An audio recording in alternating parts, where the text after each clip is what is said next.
环球大战线深入世界最前线，全球各地的观众朋友，大家好，我是叶思敏。今天大主题带观众朋友来关心川普的关税战再一次的开战了。301的老魂，这一招老招又在用，这一次横扫全球60国。原因是因为美国39兆的超高国债压顶吗？美国是在救财政，还是在自掀通膨与债务风暴？今天就这些议题，我们会一起来做关心。我们先欢迎我们的在场来宾，淡江大学财经系教授聂建中老师。思敏，各位观众大家好。时事评论员王尚志上志哥。思敏好，观众大家好。陆军退役少将李正杰将军。思敏好，各位观众大家好。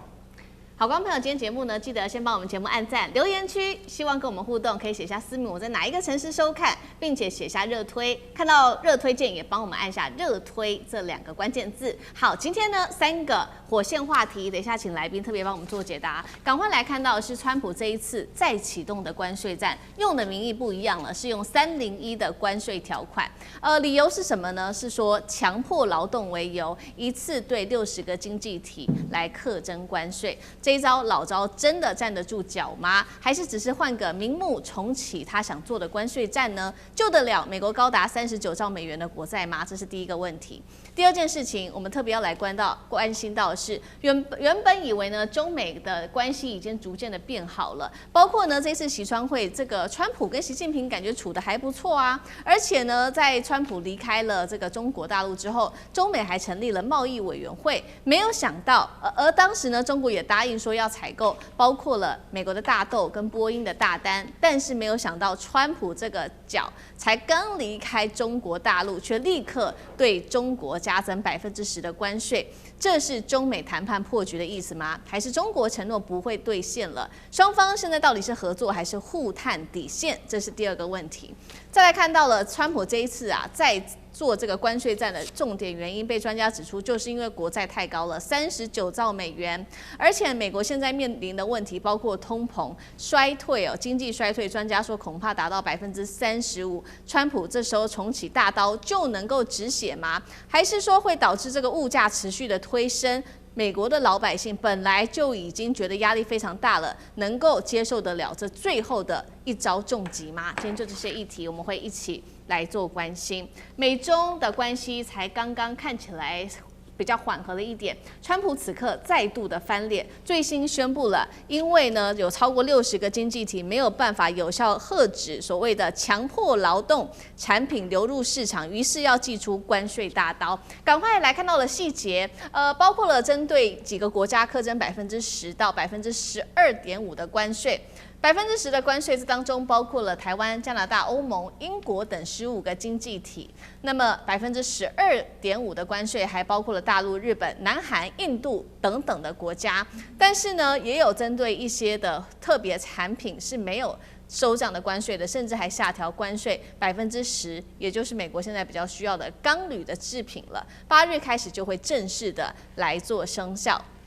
比较讽刺的事情是，上次川普的关税战主要实施关税、课征关税的主要原因，就是因为美国的财政还有美国贸易逆差的问题，希望能够来救美国的财政。但是呢，我们看到最高法院已经最新认定它是违法的，而且呢，美国的问题、经济问题到现在还没有解决就算了，而且财务的问题还变得越来越严重，国债最新高达了39兆美元，占 GDP 的124%。这一次，川普再推301关税老招，能够救得了经济吗？那么，我们再来看到的是另外一件事情，是法院在裁定上一次的关税违法之后，美国海关还被要求要退还高达1660亿美元的关税。对于美国的财政压力来说，不就变得更为大了吗？所以今天节目一开始要特别先请教聂老师怎么看呢？川普这一次动用的301，还说是强迫劳动，站得住脚吗？尤其强迫劳动当中包括的国家有欧盟哦，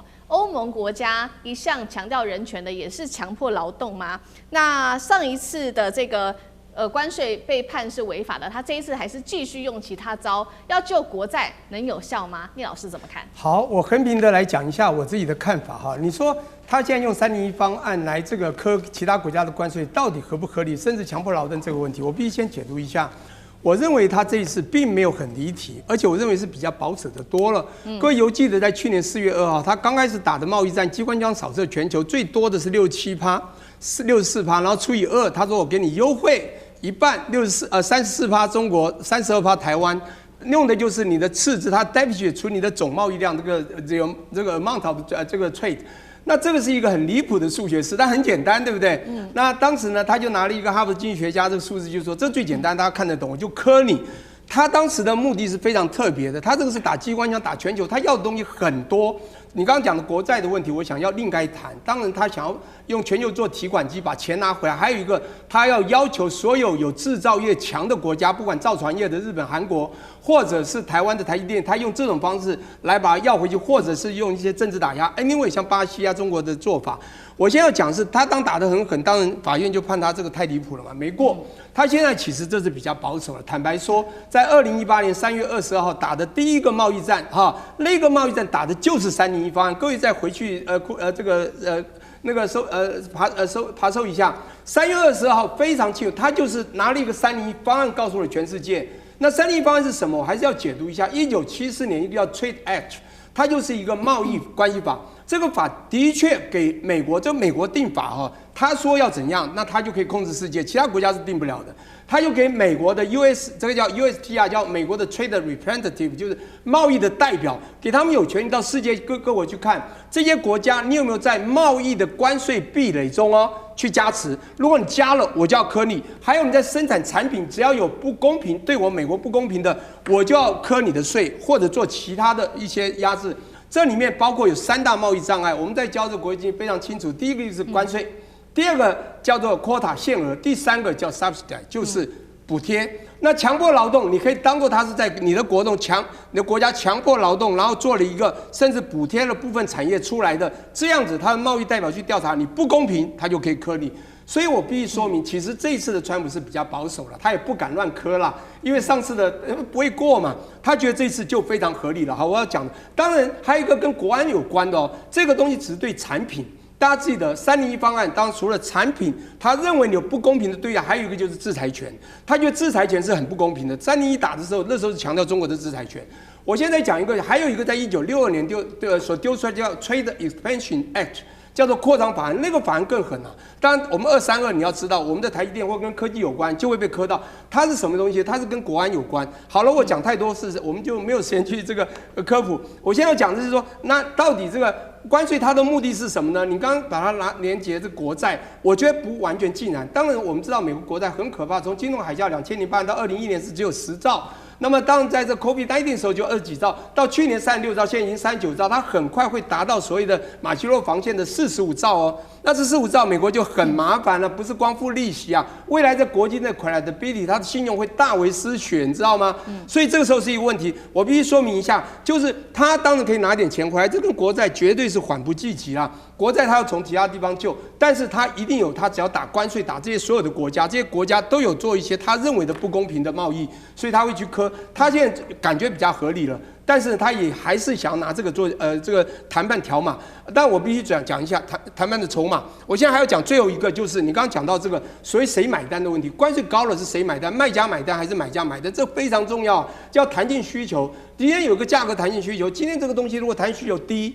美国人很想要，请问人家客关税谁买单？当买家为了要就会买单，就必须低一点。就像你刚刚讲，他会磕低一点。如果他说我可以不要，可以不要，弹性需求很高，哎呀，你贵了我就不要的话，我跟你讲，你卖家买单，否则我就不要，这就可以课高关税。跟各位报告一下，大概就是这样一个概念。不过这一次比去年和缓多了啦。好，这一场关税战课到全球60个国家，不过当中还有一件事情，就是针对于跟中国大陆的关系是大家特别备受关注的。原因是因为当时这个习川会在举行的时候，看起来是这个川普非常有求于中国嘛。那当时中国现在后来的媒体报道也是说可能会买美国的大黄豆跟波音。那现在发生这样的事情，大陆接下来还会买这个美国的大豆跟波音吗？那采购订单还有可能兑现吗？上次哥怎么看？是的，我们首先还是要就这个301条款跟中美后来他们在北京峰会这个时间序来看。首先是因为今年2月的时候，美国其实联邦法院的部分，最高联邦法已经确定，川普想要在去年1整年，透过他个人的行政意志的这个关税高，那边关税低改来改去，已经确定把他这个权利剥夺掉了。所以随即在2月开始，其实就回到传统美国政府透过这个122条款，贸易法当中的部分有150天，也就是在5个月当中的这个可以暂时性的关税的这个过渡，所以开始进行301条的调查。也就是说，在川习会见面的5月之前，这个301大概在2月下旬已经开始启动调查。好，而且其中调查部分是大概约莫有60多个国家。那当然现在公布的部分呢，受到关税调整要求的部分10%跟12.5%的大概是40多个国家，46个国家。所以我们可以看，它其实一开始跟中美贸易谈判其实是没有相关的。它就是简单讲，就是说川普还是要关税，可是这个关税没有办法就他在去年当中为所欲为，所以要回到一个政府体制。我想301条款这件事情对于台湾已经经历30多年都很有印象的，过去非常严格。但我们看这一次他这次提出这个条款当中的这个加税的部分，它有2个重点，一个部分是你生产过剩，一个部分是你刚刚讲我有强迫劳动。表面上其实就刚刚廖老师讲的，它已经很轻微了。然而实质上，其实301关税还是有内核。它的内核基本上，首先第一个还是关税作为美国政府非常重要的武器，这个没有改变。除此之外的话，它过去这个301条款在30年以前，它主要还是针对于整个供应链。脱钩美国在当中的意志，要是不让你这个不让你那里，比如说他不让你洗产地，301条款都能做，所以这个内核没有改变哦。虽然这次表面上说的东西理由比较简单。好，当我们拉回到现在在中美谈判这次，我想中美谈判当中，无论要采购大豆很多的波音的这些东西，那基本上我们要注意，在5月当中，也就是说中美贸易有一个新的框架。除了这个稳定建设性关系的这个意识形态之外，最特别就刚刚其实思敏提到的成立贸易委员会。因为以前中美只要任何的冲突，它都无限上纲，因为是川普的意志或美国政府，所以一些东西可能我这里跟你谈得好，那你跟你有冲突，大家一下子都一锅粥都烂掉了。所以成立贸易委员会是大家可以针对这个可以往前谈，比如我跟你这边杀来杀去，可是我们可以合作跟稳定采购的集中在这个贸易委员会。所以这次现在看起来就目前为止，美国刚刚宣布这个301，仿佛会去冲击，会去打破中美这一次谈判的贸易框架。然后，而且中国大陆已经表达了部分强调，又不能这个单边关税的贸易的部分状况，中国态度还是很硬的。然而，在还没有真正实践这个中美包括贸易委员会的框架之前，301这件事情到底会不会对于前面辛辛苦苦川普跟习近平谈出来这个新的中美的很稳定的架构，是不是后面就为了大家用意气之争，我又不买你大豆了等等？我觉得还可以观察一阵子。但我认为，就刚刚讲这个表面上的理由，看起来应该还是有缓冲的空间。好，这一方面，现在这个贸易战，新的这个贸易战川普祭出来，恐怕会影响到全球非常多数十个国家之外，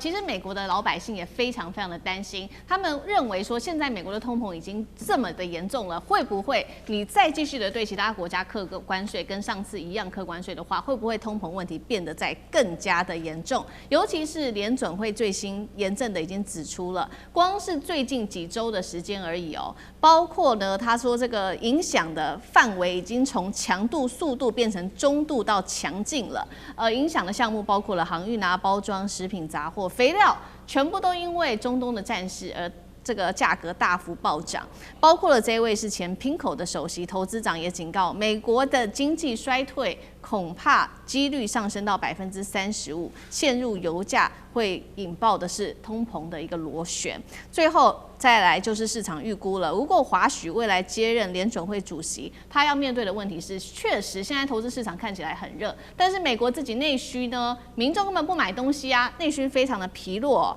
那这些问题到底要怎么解决？那厉将军又怎么看？美国的通膨事实上从去年就已经开始了。那去年通膨很明显的是川普自己苛征的所谓的对等关税，由于那时候苛征的对等关税，那后来经过统计发现，大部分的这种负担都落到这个美国自己民众的身上变成美国民众必须要付出更多的钱来缴这个关税，因为同样东西嘛，你税务增加了，那我所谓有一句话叫做这个杀头的生意有人做，赔钱的生意没人做。那如果说我卖给你，我当然把关税加在你身上，除非说是你不买。那美国来讲，因为很多东西都是他生活必需品，他们自己国内自己没有生产，所以他必须要买。所以从去年开始，由于这个川普苛征对等关税，就造成通膨就已经在慢慢加温了。但今年这个3月份开始，由于伊朗战争爆发之后，造成油价的这种快速的飙涨。那因为美国人的生活习惯哈，他说出门他就一定要开车，每一家最少都是2部车子在那边开，不管你去上班或者到这个大卖场去买东西来讲，你都要用开车的方式。所以说油价的负担对老百姓的负担是非常重。那尤其再加上货物的运输，尤其像新鲜蔬果，你就必须要每天运输。那这个运输又是牵涉到油价的这个成本上面哈。所以美国通膨来讲，最近在从那个3月份以后，当然陆续的飙涨，到现在我们看到美国油价之所以降不下来，也就是由于伊朗战争没办法得到一个平息。那伊朗战争没办法得到平息，油价继续上涨，那美国通货膨胀自然会继续飙涨。那这次这个川普苛征这个301的这种关税，其实是他这个对等关税被法院判定违法之后，他翻他的工具箱里面又翻出这个301关税的条款。但事实上，大家评估过这个301关税条款，事实上是它所有工具箱里面最难用的。譬如说我们现在讲的，你这个用强迫劳动的这种理由，要对别的国家苛征10%的关税，那总共有60个国家，你是不是60个国家，一个国家分别要去跟人家谈判，要去谈这件事情？那每一个国家，他们的国情是不同的，经济状况不同。你不可以拿你美国的这个劳动的标准来衡量别的国家，那别的国家当然有意见了。那相对的，如果说你同时对60多个国家加征10%的关税，那会不会又重蹈去年的对等关税的覆辙，让这些关税又加在你自己老百姓的身上？所以我觉得这时候这个川普来讲的话，这个增加这关税，只有让美国的经济更加的糟糕，由于它的这个国债已经高达39兆，那靠关税这个冰冻3尺非一日之寒了。你想要靠征收关税来这个抵消你的通膨，抵消你的国债来讲，我觉得是缓不济急，也是做不到的一件事。好，谢谢厉将军。那我们休息一下，马上回来。地缘政治、美中之争、战略价值、强权崛起、小国生存，现在与未来洞悉事件走向，掌握世界脉动，全球观点尽在环球大战线。川普想要见穆吉塔巴，伊朗的最高领袖，是要求和吗？为什么这个时候发出这样子的一个讯号？今天我们来探讨。另外就是发生了大事情，科威特的一个国际机场突然间爆炸那在这个时候，包括了美伊双方都甩锅，跟这个科威特的方面也说，跟自己没有任何的关系。伊朗反咬说是美国的爱国者自己酿的祸。另外，今天也会来关心到是卢比欧自己说的，他说荷姆兹海峡现在到处都是伊朗所布下的水雷，美军护航沦为笑话吗？今天就这些议题会一起来做关心。我们要赶快来看到中东的战火，现在正式的延烧到了波湾国家。情势非常的紧张，尤其现在要来看到科威特机场突然间发生了这一场爆炸意外，造成1死63伤。来看一下现场的最新画面。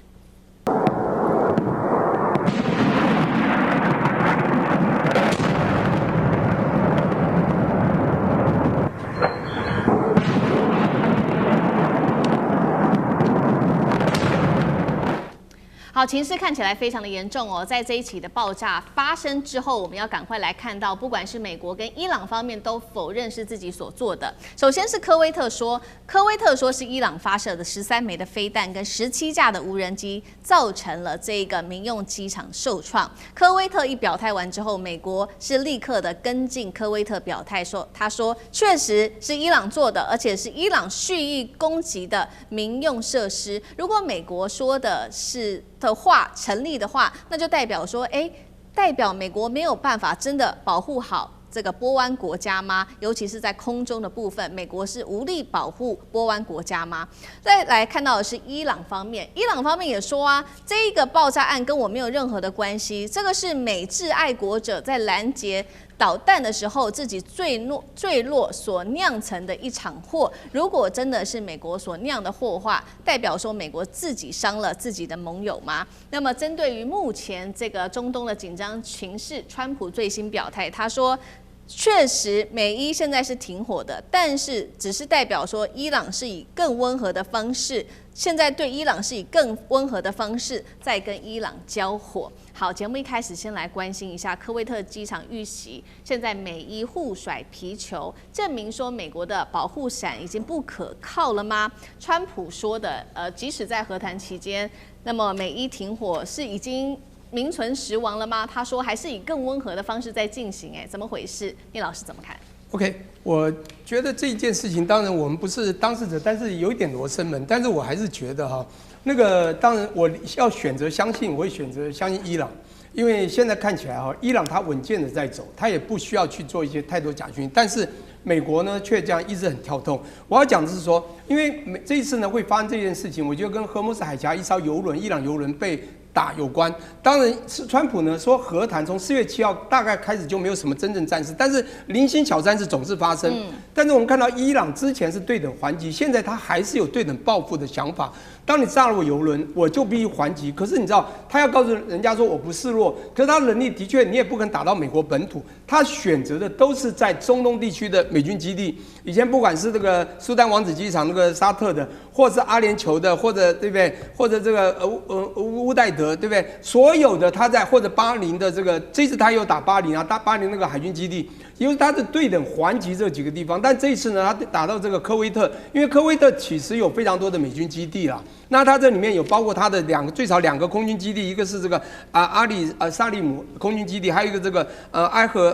哈迈德空军基地，还有一个综合机场。那现在重点就是他要打这个他们这个美军基地的时候，当然美国要还击，但是你知道美国现在你会发觉它的金冢或铁冢已经保护不住，当然它还是有足够的，它已经没有足够的库存。它的防御飞弹，因为爱国者飞弹非常贵嘛，一颗就是500-600万美金嘛，对不对？但它当然照伊朗讲法，就是因为他们在打美军基地的时候呢，当然它的这个无人机或导弹过去的时候，被美国自己在这个爱国者飞弹先拦截，所以呢拦截之后呢，就把这个科威特机场呢就炸到了所谓的科威特的这个属于科威特它这里的这个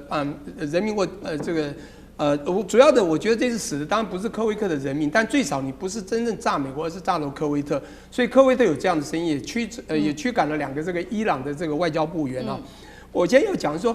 这个比较有趣的东西啊，就是说今天的任何战事，当然西方以前的媒体呢可以告诉大家这样子就对了，就是比如美国发出的西方媒体。但是我们到底了解伊朗多少？伊朗当然他有他这个有时候有苦难言的说法，他被攻击，他伤得很惨，他要反击的时候呢，他可能还会被人家说都是他做的坏事。所以我觉得这次事件不管怎么说，他有一个想要对等报复的想法，实在打下去。当然再怎么说，两边都有错嘛。你今天打了无人机，打了导弹，当然被美国这个爱国者飞弹就拦截，两边当然就会炸到了这个科威特的国际机场。但不管怎么说，那我觉得这边的问题是两边都有。当然，我们还是最期待就是川普在谈的和谈，那两边呢又他们各有僵持，谈不拢，到底要不要让？到底要不要好好谈下去？如果这样这个焉不决的话，未来我觉得这个你看到俄乌战争或者以前的越南战争，还有阿富汗战争、是伊拉克战，美国未来的实力消耗会很惨。所以现在看起来是说，接下来的和谈到底有没有望？刚刚聂老师也帮我们特别提到了。那其实最新进度是，川普确实有在放话，他说呢，这是真的吗？他说伊朗已经同意要放弃核武了，而且他甚至还说呢，他可能会见这个伊朗的最高领袖穆吉塔巴，并强调说，我跟穆吉塔巴其实处得非常好。那大家或许就很难相信，因为呢，我们看到过去呢，川普在跟世界上的几位强人交手的时候，也常常说我跟他关系很好。那我们稍微回顾一下，包括当时有这个川普跟金正恩嘛，他说，我们两个之间非常的有化学反应。那川普跟习近平他也说，美中之间很快会达成大交易。跟这个普丁的时候，他也说我跟普丁的关系一直都很好。所以是不是这一次穆吉塔巴他有什么事情，希望跟穆吉塔巴来做交易，甚至希望能够稍微在关系上面有所降温呢？再来就是现实面了，到底川普说的伊朗很快要放弃核武是不是有可能？因为 IAEA 现在也做出了一个示警，他认为说在战争还有对于这个伊朗的监控中断之下，伊朗的浓缩铀库存的风险是增加的，反而是比战前还要更高哦。因为包括了这些核材料的流向，没有人掌握得了啊。上次哥怎么看？首先，其实川普这次是在接受这个《纽约邮报》Podcast 节目访问当中，突然脱口而出说他要跟穆吉塔巴见面这件事情。我想，其实川普这样，我们都熟悉他，他是一个非常习惯就是个人强人外交的人。所以就像如文思明讲的，他跟习近平好，他跟普京好，然后他跟金正恩好。其实对于美国敌对的这些都美国敌对的国家，其实他都要说好。所以现在他点名穆吉塔巴，我想这是他的一个想望了哈。要知道，对于穆吉塔巴，大家不要忘了哈，其实不是美国官方，但是都美国媒体都有引述说美国政府说穆吉塔巴死了，穆吉塔巴重伤，穆吉塔巴脸烂掉，还有人说穆吉塔巴是同性恋，放了各种丑话狠话。而且不要忘了，穆吉塔巴的爸爸哈梅尼跟那么多的家人，跟穆吉塔巴自己本身的妻子。跟他的孩子都在那一次被攻击中被炸死的，人家干嘛见你啊？所以这里头当然为什么川普会直接点名？我想主要还是因为作为美伊的部分的这个谈判，一直谈不下来，而且谈不下来当中，其实很清楚有一个隐约的感觉，什么呢？就是说在伊朗方面，是不是整个权力方面究竟现在是谁握有？到底是军方拥有、革命卫队拥有，还是现在的整个决策的官僚？其实外界都在揣测。主要因为前阵子刚好不是有传出说，伊朗的部分的总统叫做裴泽斯基安，说他认为他被军方架空了，所以他要宣布辞职。当然，在5月底的时候，伊朗正式说这个就是美国媒体这边乱做消息，根本没有这件事，这个是假新闻。可是从各方面我们看到，美国其实这一次是很想要谈出一个结果。可是呢，包括其实巴基斯坦在中东很多的调解，然而确实在伊朗方面时而强，时而又说好像可以聚焦。当然，我们都知道这里头最大关键，其实为什么要见穆吉塔巴，就牵扯到浓缩铀的这件事情。那是不是浓缩铀这件事情，目前看起来是所有谈判条件啊，以离的这个部分的这个所谓的战争要停止，很多周边条件之外，目前浓缩铀这件事情是非常没有聚焦的。所以看起来可是川普最要的就是伊朗不能有核武器，浓缩铀这是川普在公开已经讲了 N 百遍了。所以呢，这件事情看起来真的是由穆吉塔巴可以决定。所以在现在各方面周边都在谈，可是一旦浓缩铀没有一个到穆吉塔巴在伊朗方面能够决定的话，对川普都是非常难受的。而且现在整个有关于整个美伊的部分战争，你快100天了呢，3个月多了，破100日这件事情在政治上当中会有意义，对川普形成另一波的压力。好，美伊和谈判这个已经破100日哦，川普在政治上面的压力越来越大，尤其刚刚特别提到的这个浓缩铀问题，至今可以直接说就是无解。那么和谈的另外一个重要项目，现在看起来也是蛮无解的，就是荷姆斯海峡的问题了。卢比欧呢最新放话，他说呢已经承认说伊朗啊有在射水雷哦。关键问题是没有人可以知道这些水雷在哪里，包括说有多少颗水雷呢？这些水雷放在哪里呢？还有这些航道到底安不安全？哪一些区域可能被引爆？现在呢都没有任何一个答案。那伊朗呢在于这个荷姆斯海峡的管理也越来越制度化，最新成立的这个叫做海峡管理机构，他说已经有300艘外籍船只申请通过。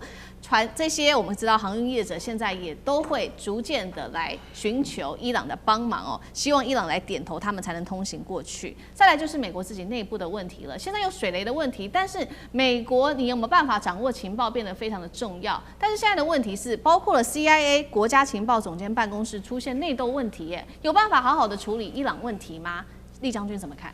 你知道美国总共有多少个情报单位吗？总共有18个情报单位哈。所以说，他必须要设一个情报总监来整合所有情报单位，因为这么多个情报单位，会不会有些情报就叠床架屋，这个你也做我也做哈，就浪费了资源。那当然也有互相自诩的哈，也有这种可能。那我觉得这是 CIA 跟这个情报总监会发生这种内斗，其实可能有几件事情，就是互相贪功嘛。争功嘛，就是我的情报为什么要提供给你？我辛苦，我为什么要跟你讲？第二个可能是不是利益的纠葛哈？这个 CIA 他可能他自己做情报，他有相关的情报经费，那情报总监是不是这个也要有相关的预算经费？我觉得这个以美国现在的官僚体制来讲的话，不排除有这种可能。双方来讲，可能为了这个利益纠葛互相闹翻的可能性是非常高的。那我们看到哈，从这个美国去攻打伊朗到今天哦。是第96天，我还特别每天算。那如果说96天状况怎么样？我还记得96天以前，美国去攻打伊朗的时候，信誓旦旦定了几个他的战略目标。第一个要伊朗政权更迭嘛，第二个伊朗周边的这些这个外围组织就是他的小弟哈，不可以再支援他们，包括胡塞组织、黎巴嫩真主党啊这些你不可以再支援他们。那第三个就伊朗不可以拥有浓缩铀哈。第四个就是这个不可以拥有这个射程超过2000公里的导弹，避免对以色列发生危险。但是这4个目标，我们现在回96天之后，我们看现在川普谈都不谈了，现在谈的什么是荷姆兹海峡？那现在荷姆兹海峡，如果说按照卢比欧所讲的，是不是整个这种荷姆兹海峡的主控权完全就是在伊朗手上？他这边现在卢比欧自己承认了。在荷姆兹海峡已经部署了这么多的水雷，已经布满水雷。那所有船只困在荷姆兹、困在波斯湾里面的船只，它要出来啊！我要出来，这96天我没看到美国哈，这个可以对这些船只提供任何护航或者扫雷，完全是没有，对不对？这个所以说各船只你被困在里面，那船东怎么办？我这船要做生意啊，我为了要讨生活，我船困在里面，每天的消耗多少钱？不但没有赚到钱，而且我还要这个付船员的薪水啊，或者是船在那边虚耗，所以他就想办法要出来嘛。那只有一个方法，假如我付钱能够解决问题的话，我就付钱嘛。所以我相信这段时间哈，这个付钱愿意离开荷姆兹，因为这个水雷大概目前如果按照卢比欧所讲的，大概也就伊朗他知道怎么走，才可以避免被水雷攻击到，要靠到那边走。所以伊朗说，我提供的是服务费，我带你怎么走哈，这个有引水人带你穿过一个走安全的水道。那就船东来讲，全世界各地的船东，我如果能够付钱，我就付钱。那你美国你保护不了我，我自己要想办法解决，不然我这个船我怎么活下去？所以从这个动作看起来，很明显的，这个荷姆兹海峡现在完全的主控权是掌握在伊朗的手上。那美国想要开放荷姆兹海峡，我觉得是遥不可及的一件事情。好，谢谢厉将军。那我们休息一下，马上回来。地缘政治、美中之争、战略价值、强权崛起、小国生存，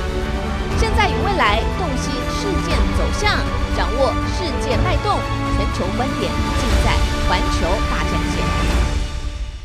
赶快来关心 MAGA 的神话破灭了。现在呢，川普背书也照样吞败仗。今天要来关心到的是，包括了共和党现在内部集体对川普倒戈哦，限制他对中东动武，也阻挡各种的基金哦，支持率现在只剩下37%了。其中选举川普会不会大败？欢迎观众朋友留言跟我们做分享。如果您认为会大败的，可以留言写1；如果您认为还有希望，留言写下2，一起跟我们做更多的互动。现在这个时刻呢，被视为是川普最大的一个政治危机的时刻，因为我们要来看到川普一直非常的坚持，他要打下去这一场中东战事。但是呢，现在呢，恐怕会对于川普对伊朗动武的话，会有所要停止川普对伊朗动武了，因为呢，这个叫做战争权利的决议案，我们要来看到的是最新的决议结果。美国众议院首次通过，以215票赞成、208票的反对票，确定过关了这个议程哦。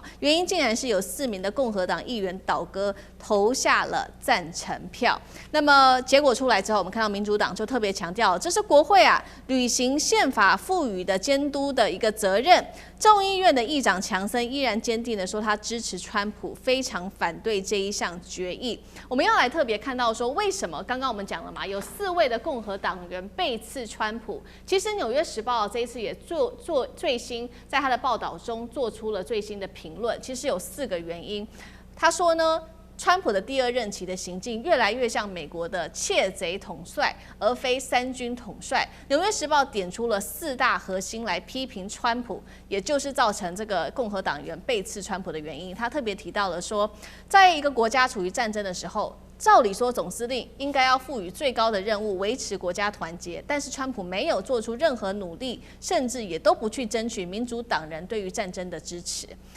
纽约时报的第2点特别提到说，一方面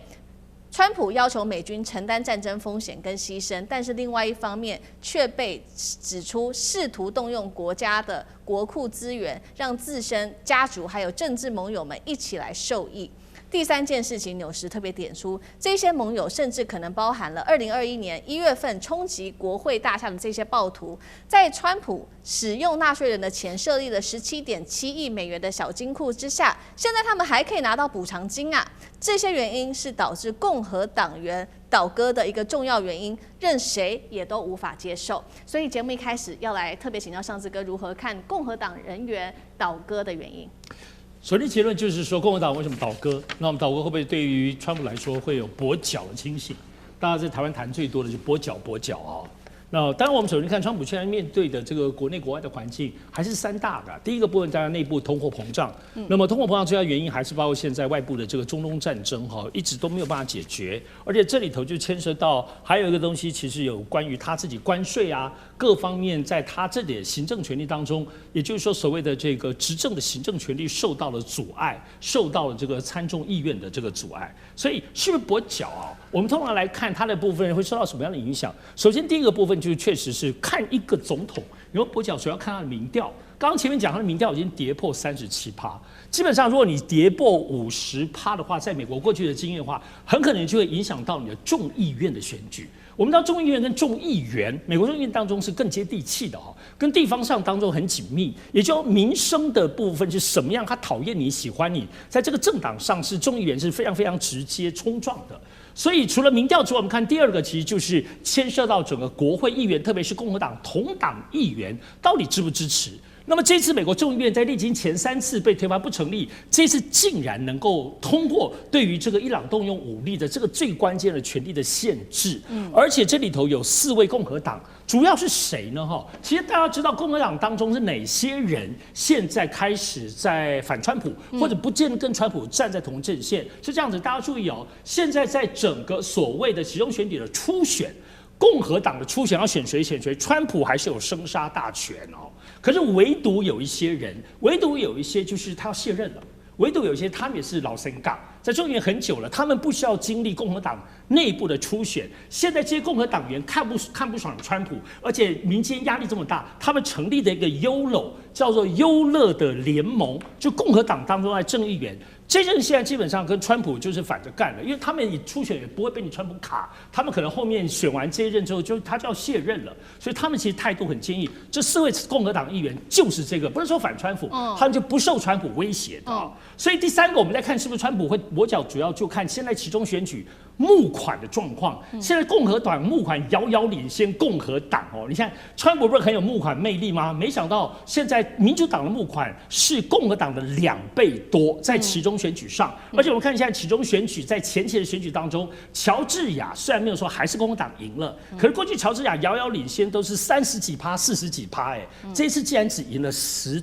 而已，所以真的萎缩了哦。那大家关注的川普所在佛罗里达州跟威斯康星州，那这次更是变天，被民主党拿走了。所以现在我们看到赌盘哦，现在赌盘当中认为这是其中选举民主党会赢的，竟然高达80%。到目前为止，当然后面可能会有很多变动，但从这些种种迹象可以看得出来，现在还不能说川普正式的跛脚，因为权力还在他手上。但是如果其中选举众议院后面被民主党现在更大可能拿回去，眼前我们看到这一次众议院竟然通过了这个限制川普的法案当中，应该就是一叶知秋了。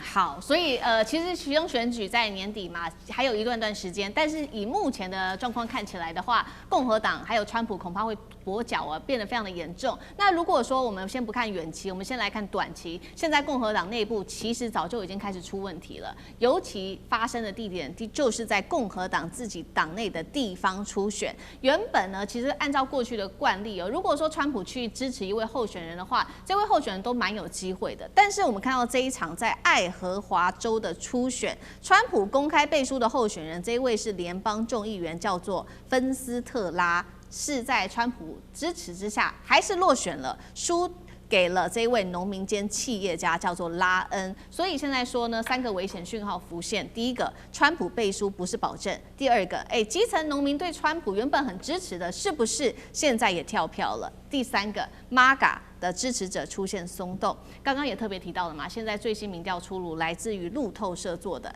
川普的支持率跌破了37%的政治警戒线，是他两任总统的新低，不满意度飙升到63%，2/3的美国民众痛批这个国家走错路啦。聂老师怎么看？ OK， 我先讲一下，现在谈的是 Iowa 这个州啊，哈，在这个美国的中北部哈。那这个州呢，其实在早期21世纪刚开始的时候呢，这个州算是摇摆州。可这几次的选举，大家已经看到共和党非常稳固了。好，那这个州呢，当然你如果问我它警讯是什么，就是我们现在光第一次选举选出的这个参众议员，如果大家连那个川普都不相信，然后最后呢，甚至如果第一次还选输的话，我觉得他们其中选举不用选了。好，我先讲这一块。第二个呢，你先讲到底发生了什么事？当然，美伊战争是一个重要的事情。美伊战争，甚至我都不要讲战争，现在因为从4月7号开始，应该叫美伊和谈了。现在他战争处理不了，连和谈都谈不下去，这么简单也不用打，连和谈都谈不了，还来一些零星战争。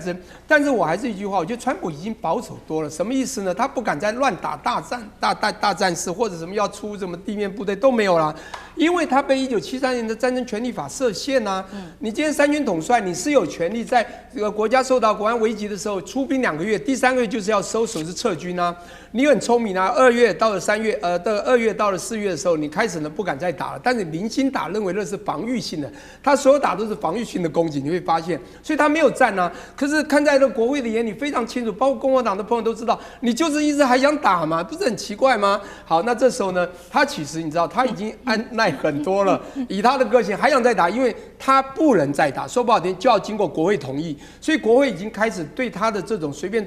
出招已经不爽，而且你就不像三军统帅，你就在窃取我们决定的，所以你才会出现一个叫窃贼统帅的想法。好了，那我现在一个重点就是。现在呢怎么办呢？你今天背书了一个你认为最想要的属意的人，您刚刚的翻译很有意思啊，叫什么冯恩史特拉，对不对？这个啊就像特朗普和川普，你到底要怎么发的概念？当然你可以翻到有的地方翻冯斯楚，叫冯斯楚。叫 Vestra，OK， 这个人呢是他属意的，可是你一开始就输了，而且输了一个比较名不见经传的一个众议员哦，是一个农民这个出身啊，做点生意的这个人叫 Lan， 你知道吗？这个人选出来了，那表示人民已经不太依你川普的意向而走，甚至依川普你背书的我们都不喜欢。那当然，刚刚分析到几个主要的原因哈，非常重要，就是基层的这个人民普遍不满，因为你不管是美伊战的问题，或者中美贸易战的问题，其实你不该为我们拿到我们农民想要的东西，你到底拿到没有？一直都拿不到，还越拿越少。你还每次去谈，还谈没有成功，还算输，你知道吗？你这个不是一直要赢吗？所以他们已经不满，他支持者就已经没有办法那么完全的支持。还有一个很重要，就是你刚讲MAGA派，MAGA派刚才提出 Make America Great Again 是一个他还觉得不错，这样人民也很支持，他有一群疯狂支持他的 MAGA 群众哦。MAGA派当然强调就是保护主义嘛，不要去惹太多的事，就最少就反战嘛。可是你今天还去战争，而我最好笑是，你一开始想拿和平奖，诺贝尔和平奖拿不到呢，去成立一个和平委员会，现在又去打仗。到底，而且你把国防部改成战争部，现在他们还告诉我，你在外面使用，你还是要用国防部。所以你知道他忙了，所以你说 MAGA 怎么去支持他？所以他会越选越差。因此，我现在看到的就是说，今天啊，如果今天是艾欧瓦在6月2号选完嘛，那已经他背书的没有选上，那就是一个警讯，告诉你，川普已经不可被信任，国际不信任，美国人民都不信任你，农民不信任你。如果其他州也走上了一样的路程，我跟你讲，那大概川普年底不用选了。好，那厉将军又怎么看呢？川普原来刚当选的时候，他是美国总统哦，后来变成共和党的总统，之后他又变成 MAGA 的总统。我看现在可能只是少部分支持者，所以他的支持率剩下是37%哈。那我们就叫他说是37%的总统。从几件事情，为什么会发生这种情形？第一个，其实老百姓眼睛都是雪亮的啦。你总统做的所有事情都要经过老百姓的检验。哈，这个第一个，以这次波湾战争发动来讲的话，我们很明显看出来，前方吃紧，后方在紧吃哈。前面在打仗，结果川普利用战争在做他的商业经营。利用战争，我们都知道，这个从3月份开始打这场仗以后，我们经常就听到说是时间一到了，这个他就放出利多的消息，然后等到股票大家都买了以后，他又开始释放出来这个利空的消息哈，这反复好几次的每次的操作，然后让他的这些朋友们都赚饱赚满。除此之外，第二个哈就是这个川普自己本身也在炒作股票啊，前阵子传说他一天要炒作到50张的股票。但你炒作股票是没有关系。你如果说当总统，我当然可以买股票，可是你应该是委托代理人来替你买，而不是你自己要经营。可是我们看到，我举几个很明显的具体的这个买股票的这个过程，让各位可以知道，这都是美国媒体报道的，是在3月11号的时候，他公开的一个吹捧，有一家叫做这个医疗的供应商哈，叫赛默兹菲士尔的哈。他自己他吹捧完以后，大家才发现说，当天他就买了1.5万到5万的美金啊。之后当天他又去看苹果，也是吹捧苹果，结果当天我们发现他买了25万到50万的苹果的股票，甚至于说3月25号，他去买美光5万到10万，隔天他在这个福斯的节目中说这个美光是很火红的一张股票。你怎么可以当总统自己带头在这个炒作股票？所以老百姓看在眼里啊。之所以除此之外，我们看到他更离谱的事情是，他借着说是国税局查他的账泄露他这个税务的机密资料，所以他自己去告他自己政府里面的国税局，要求国税局成立一个17亿美金的一个基金当做他小金库。那这个小金库干什么呢？去做一些补偿当时这个受政治迫害的人。那什么是他认定中的受政治迫害的人呢？就是那时候2021年的时候在冲击国会大厦的那些暴徒。那我们都认定他是暴徒嘛，结果你川普居然成立这笔基金，拿国家的钱去补贴这些暴徒。那我想说这种事情，看在民主党的这种支持者眼中是的，甚至于共和党很多的党员也看不下去，所以这时候才会发现说，这个包括到共和党的议员也投下这个赞成票倒戈还有他自己所提名的爱荷华州的这种州长候选人来讲的话，也不是按照他所提名的人来当选，所以从这种种以上看出来，我觉得川普真的是支持率只会越来越低而已。好，谢谢厉将军。那我们休息一下，马上回来。地缘政治、美中之争、战略价值、强权崛起、小国生存。现在与未来洞悉事件走向，掌握世界脉动，全球观点尽在环球大战线。今天军武消息要带观众朋友看到是歼10 C1卖到缺货吗？今天要关心印尼现在呢正式的说要加码翻倍下单之外，巴铁、赛铁也都排队要抢购。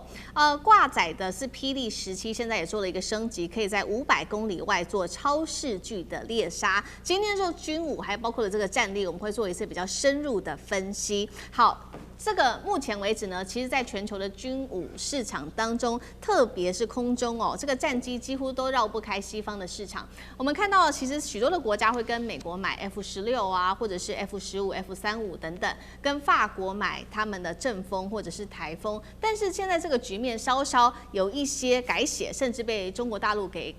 彻底改写了。我们要来看到3个国家正式的说，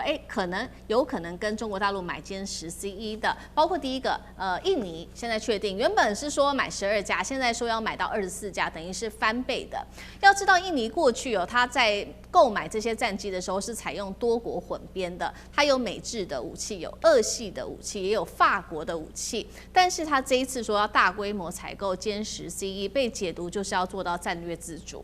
第二个国家要来看到的是巴铁，巴基斯坦传出也会扩大采购歼10，甚至它会引进歼35A1的隐身战机。第3个国家很有可能买的包括了塞尔维亚，总统自己说的，他说大家都在用中国制的装备，所以外电也针对于塞尔维亚做了一个分析，认为它是有意要引进来购买歼10的，取代俄制的米格29。如果塞尔维亚确定购买中国的歼10 C1的话，就会成为欧洲第一个部署中国主力战机的国家。那为什么歼十 C 能够受到关注？主要的原因就是2个，这当中其中有一个是实战哦，在这一次在先前的印巴空战当中，歼十搭配了霹雳15打出的惊人战果。第2个事情是在卡达的联合演习当中，对欧洲的台风战机也打出了压倒性的胜利。那么为什么印尼现在也确定要2倍的量来购买歼十呢？尚志哥怎么看？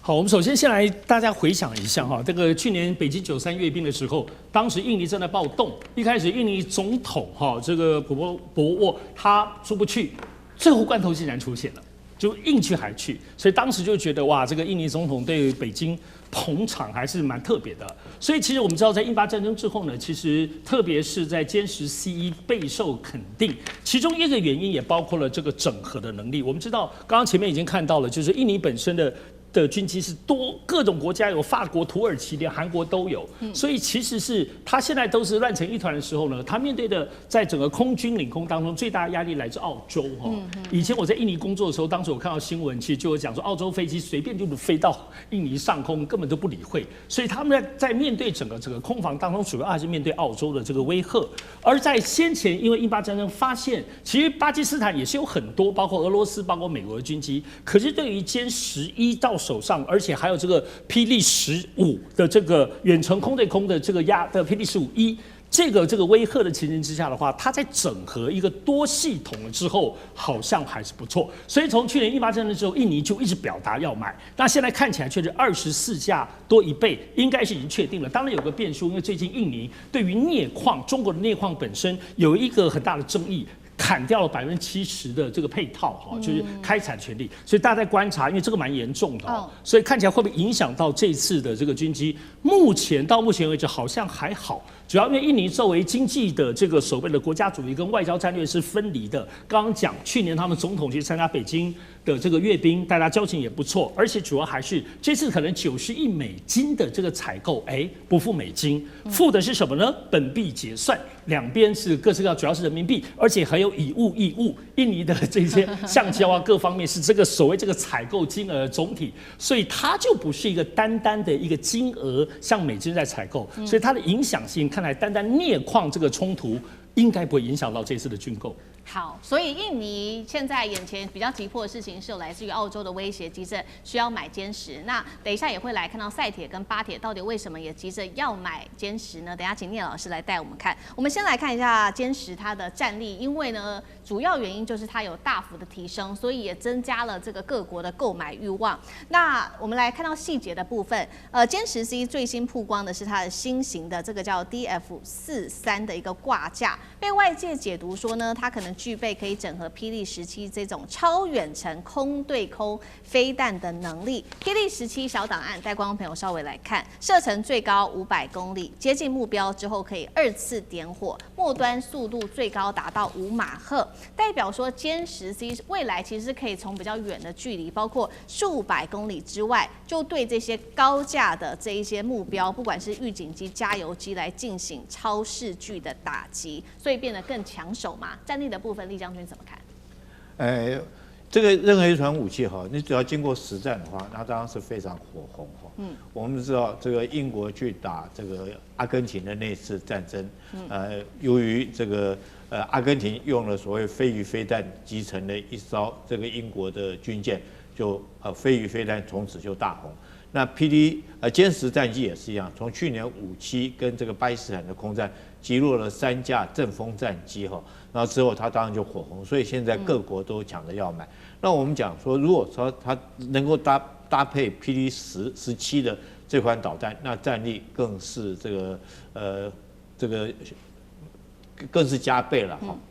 那怎么讲呢？因为霹雳17它在去年的57空战，它用的导弹是霹雳15。射程大概180到200公里，那霹雳17可以1倍的射程到400到500公里。那歼十 C 为什么可以这么远，可以有机会击落呢？第一个就是它的雷达很强，它的雷达叫 KJL 这一款雷达，它的探测距离可以到500公里之外。所以它可以比其他的飞机更早发现敌人的飞机哦。然后当然，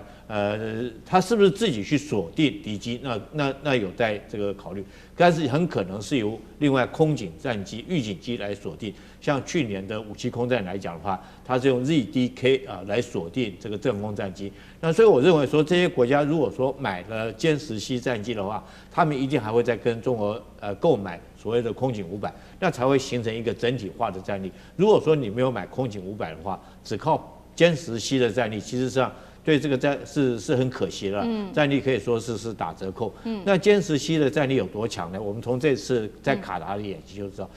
欧洲有2款的战机很有意思的，他们都叫风一个是阵风，法国的阵风，另外是英国、德国、意大利合伙生产的叫台风战机。那阵风战机在去年57空战是实战中已经验证了，它确实有这个击落了3架。那台风战机在这个卡达的联合演习之中，这个歼10C跟这个台风战机这个比数是0比9，那其中5架是远程击落的，因为它的我刚刚讲了。它的雷达很强，它是氮化镓雷达，那种角度可以到300度的这种角度，可以侦测到敌人的战机在这个500公里之外就可以侦测到，所以它远程来讲，它可以先敌发现。那近程来讲的话，那近程它是4架，近程击落的是4架。近程来讲，我认为它是机动性很好。你看它是压抑的布局那再加上它的进气口，这个还有它的这种座舱罩是有涂膜的，可以减少自己雷达的反射的截面积。所以各方面来讲，所以讲起来，歼10C战机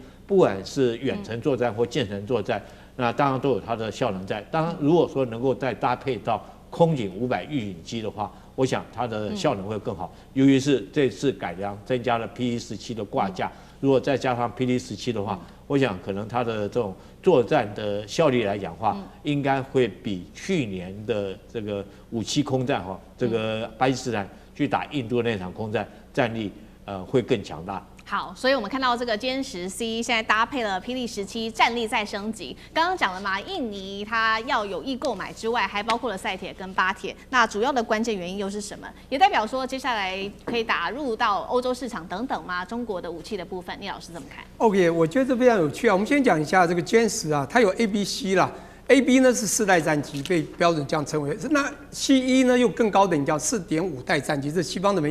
方的分类。它的英文中文把它翻叫猛龙。各位，这个战机在以前根本名不见经，大家不太在乎的嘛。就是以前像歼5、歼6，他们不觉得怎么样，你已经淘汰了。他们现在还有歼35，甚至移动试飞歼36。重点就是不打不知道，一打就知道。就是一个班级呢出去打架，结果呢喊大声的都没什么，结果有一个小弟很厉害，把人家都打倒，大家就注意到这个了嘛，就这么简单。我现在讲的时候，当然还要配合这个 PD 这个的空对空的飞弹。那我现在讲就说，你去分析一下，这次印尼它自己本身是一个整装的，各国都买，它以前也不得罪谁，也有 F16 在以前的分析不会输歼10那为什么现在要改装歼10C1呢？答案就非常简单，各位，去年就是刚刚都讲到2025年的5月6号到10号就打4天。为什么突然就停了？刚讲3架，或者我听到5架，不管怎么说，那个标风或叫阵风的就被歼10打下来，当时4.5甚至以上的这些标风中竟然从印度飞会被巴基斯坦打掉，你不觉得很丢脸吗？当时呢，马克宏想要正好趁此机会快去打，我要好好做广告卖我的飞机，结果卖不了了，反而是歼10到时候全世界都知道，这是一个很重要的。那卡达这次一样台风它一样就胜算在握，所以你会发觉卡达都喊出声音，以后要用跟巴基斯坦合作什么呢？就以后买中国的歼10飞机，而不是要美国的 F16来保护了，你知道吗？这个世界在转